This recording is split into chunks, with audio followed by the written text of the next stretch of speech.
Chapter 21. European-style elections. While our friends were off living the high life, hitting up museums and making moves on ladies starved for some attention, back in Starogorod on Plekhanov Street, the twice-widowed Madame Gritsitseva, a stout and rather helpless woman, was deep in consultation and conspiracy with her neighbors. They were all huddled together, examining Bender's note, even holding it up to the light. But there were no watermarks to be found, and even if there were, the mysterious scribbles of the magnificent Ostap wouldn't have become any clearer. 3 days passed, the coast remained clear. Neither Bender, nor the tea strainer, nor the gaudy bracelet, nor the chair, none of it returned. All these animate and inanimate objects had vanished in the most enigmatic way. That's when the widow took drastic action. She went to the office of the Starogorod Truth newspaper, and they quickly whipped up an announcement for her. Plating. To anyone knowing the whereabouts of Comrade Bender, age 25-30, last seen wearing a green suit, yellow shoes, and a blue vest, brunette. Information leading to his return will be rewarded handsomely. Plekhanov Street, 15, Gritsitseva. Is this your son? They asked sympathetically at the newspaper office. He's my husband, the suffering woman replied, covering her face with a handkerchief. Ah, your husband. My legal husband, what about it?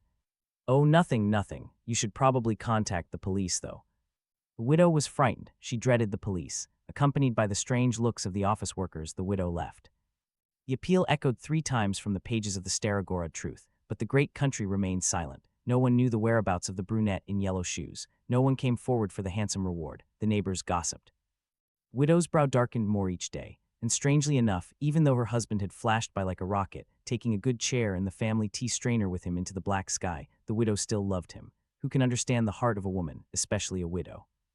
Starogorod people had gotten used to the streetcar and boarded it without fear. Conductors shouted in fresh voices, no seats available, and everything went on as if the streetcar had been introduced to the city back in the days of Vladimir the Bright Sun. The disabled of all categories, women with children, and Viktor Mikhailovich Polsov boarded the cars from the front platform. To the cry of "Get your tickets," Polsov would say importantly, "Annual pass," and remain near the driver. He didn't have an annual pass, nor could he have. Engineer Trukov oversaw the construction of new streetcar lines and actively corresponded with the factory management, urging them to send the cars. Stay of Vorobyaninov and the great schemer had left a deep mark on the city. The conspirators carefully guarded the secret entrusted to them. Even Viktor Mikhailovich, who was itching to spill his exciting secrets to the first person he met, remained silent. However, remembering Ostap's steely gaze and mighty shoulders, Polsov held back. He only unburdened his soul in conversations with the fortune teller. "And what do you think, Alina Stanislavovna," he would say, "explains the absence of our leaders?" Alina Stanislavovna was also very interested in this, but she had no information. "And don't you think, Alina Stanislavovna," the restless locksmith continued, "that they are currently carrying out a special assignment?" Fortune teller was convinced that this was the case. The parrot in red underpants seemed to share the same opinion. He looked at Polsov with his round, intelligent eye, as if saying, "Give me some sunflower seeds and I'll tell you everything right now. Victor, you will be governor. All the locksmiths will be under your command. And the janitor of building number 5 will remain a janitor, a boor who thinks too highly of himself. And don't you think, Alina Stanislavovna, that we need to continue working? After all, we can't sit idly by." The fortune teller agreed and remarked, "After all, Ippolit Matveyevich is a hero." A hero, Alina Stanislavovna, clearly, and that combat officer with him, a real go-getter. However you look at it, Alina Stanislavovna, things can't stay like this. Absolutely not. Polsov began to act. He made regular visits to all members of the secret society of the Sword and Plow, especially pestering the cautious owner of the Odessa Bagel Cooperative, Moscow Pretzels, Citizen Kisliarsky. At the sight of Polsov, Citizen Kisliarsky turned ashen, and the words about the need to act drove the timid pretzel maker to madness. By the end of the week, everyone gathered at Alina Stanislavovna's room with the parrot. Polsov was seething. "Victor, don't babble," the reasonable Diadiev told him. "Why are you running around the city all day?" "We need to act," Polsov shouted. "Need to act, but there's no need to shout. Gentlemen, this is how I see it. Since Ippolit Matveyevich said it's a sacred cause, we shouldn't have to wait long. We don't need to know how it will all happen. That's for the military people. We are the civilian part, representatives of the city's intelligentsia and merchants. What's important to us? To be ready. Do we have anything? Do we have a center? No. Who will lead the city? No one. And that, gentlemen, is the most important thing. The English gentlemen seem to be done messing around with the Bolsheviks. That's our first sign. Everything will change, gentlemen, and very quickly, I assure you." "Well, we don't doubt that," said Charishnikov, puffing himself up. "And it's excellent that you don't doubt it. What's your opinion, Mr. Kisliarsky? And yours, young people?" Young people expressed their confidence in a quick change with their entire appearance. And Kisliarsky, understanding from the words of the head of the Quickpack trading firm that he wouldn't have to take direct part in armed clashes, nodded happily. So what should we do now? Viktor Mikhailovich asked impatiently. Wait, said Diaghilev, take an example from Mr. Vorobyanov's companion. What skill, what caution. Did you notice how quickly he shifted the matter to helping homeless children? That's how we need to act. We're only helping children. So gentlemen, let's nominate candidates. We propose Ippolit Matveyevich Vorobyaninov as the leader of the nobility, the young people exclaimed. Charishnikov coughed condescendingly. No way, he'll be no less than a minister, or even higher, a dictator. Come on, gentlemen, said Diaghilev. The leader is secondary. We need to think about the governor, not the leader, I think. Mr. Diaghilev, Polsov shouted enthusiastically. Who else should take power over the entire province? I'm very flattered by the trust, Diaghilev began. But then a suddenly reddened Charishnikov stepped forward. This question, gentlemen, he said with strain in his voice, should be ventilated. He tried not to look at Diaghilev. The owner of Quickpack proudly examined his boots, which had wood shavings stuck to them. I don't object, he said. Let's vote, by secret ballot or open. You don't need the Soviet way, Charishnikov said resentfully. Let's vote honestly, the European way, secretly. They voted with slips of paper. 4 notes were cast for Diaghilev, 2 for Charishnikov. Someone abstained. It was clear from Kisliarsky's face that it was him. He didn't want to spoil relations with the future governor, whoever he might be. When the trembling Polsov announced the results of the honest European election, a heavy silence reigned in the room. They tried not to look at Charishnikov. The unsuccessful candidate for governor sat as if he had been spat upon.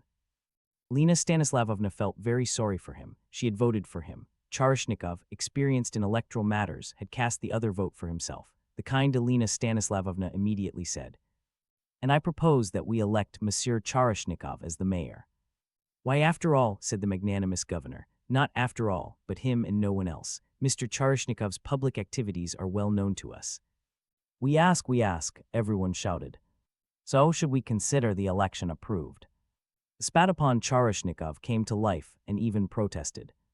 No, gentlemen, I ask for a vote. The mayor needs to be voted on even more than the governor. If you want to give me your trust, then please, I beg you, vote. Slips of paper fell into the empty sugar bowl. 6 votes for, said Polsov, and 1 abstained. Congratulations, Mr. Mayor, said Kisliarsky, whose face showed that he had abstained this time as well. Congratulations. Charishnikov blossomed.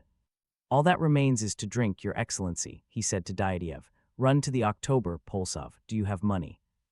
Polsov made a mysterious gesture with his hand and ran off. The elections were interrupted for a while and continued over dinner. Former director of the Noble Gymnasium, now a bookseller, Raspopov, was nominated as the trustee of the educational district. He was highly praised. Only Vladya, who had drunk 3 shots of vodka, suddenly protested. He can't be elected. He gave me a D in logic on my graduation exam. They pounced on Vladya. At such a crucial hour, they shouted at him, You can't think about your own good, think about the fatherland. Vladya was so quickly persuaded that even he himself voted for his tormentor. Raspopov was elected by all votes with 1 abstention. Kisliarsky was offered the post of chairman of the Stock Exchange Committee. He didn't object to this, but in case, he abstained during the voting. Going through acquaintances and relatives, they elected a police chief. The head of the assay office, excise, tax, and factory inspectors, filled the vacancies of the district prosecutor, chairman, secretary, and members of the court, nominated the chairman of the Zemstvo and merchant councils, the guardianship of children, and finally, the burgher council. Lena Stanislavovna was elected as the trustee of the Drop of Milk and White Flower societies. Vladya and Nikish were appointed, due to their youth, as officials for special assignments to the governor. Pazzivolt, Charishnikov suddenly exclaimed. The governor has 2 officials. What about me?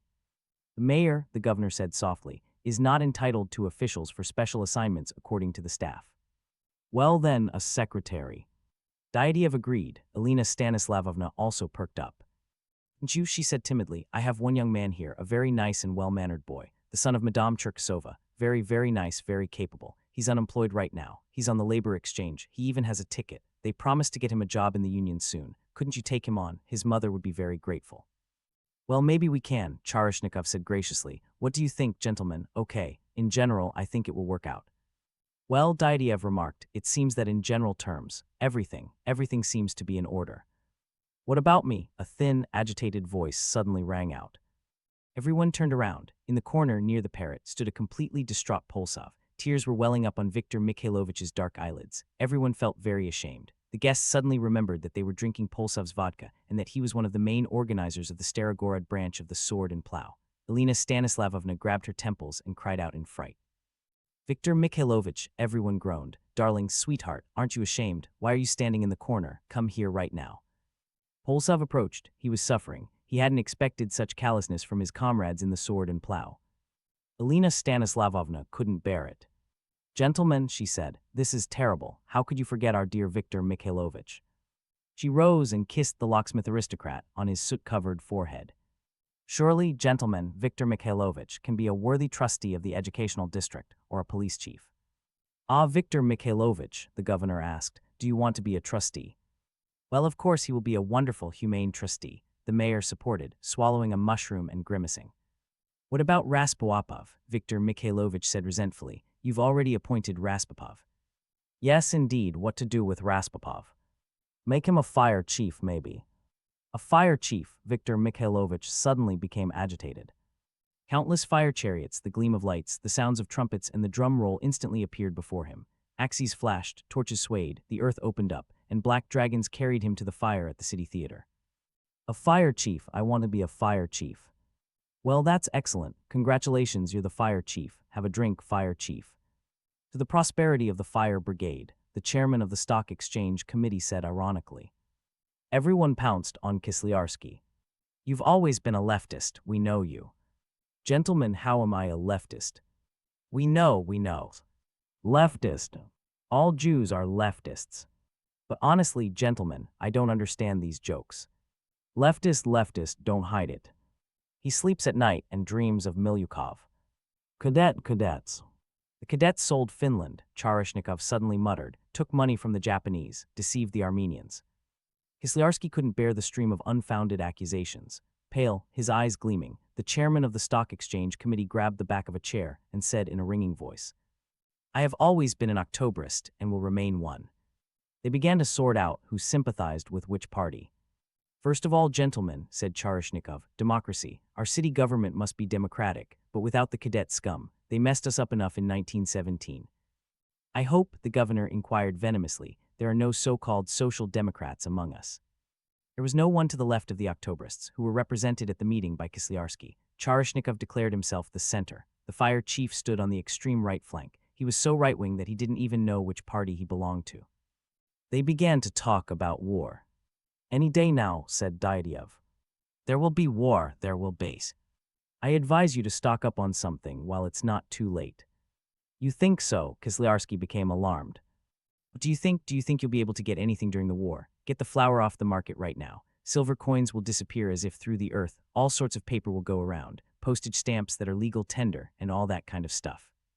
War is a done deal.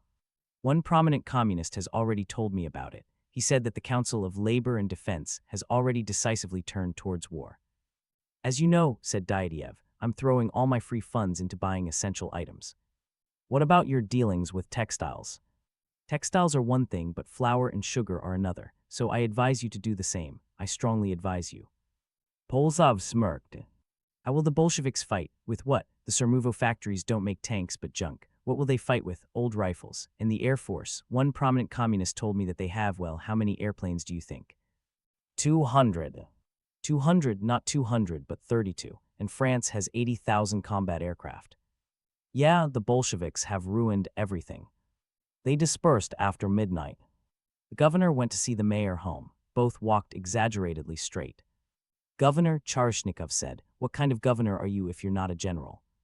I'll be a civilian general, are you jealous? When I want, I'll put you in a prison castle. You'll sit there long enough.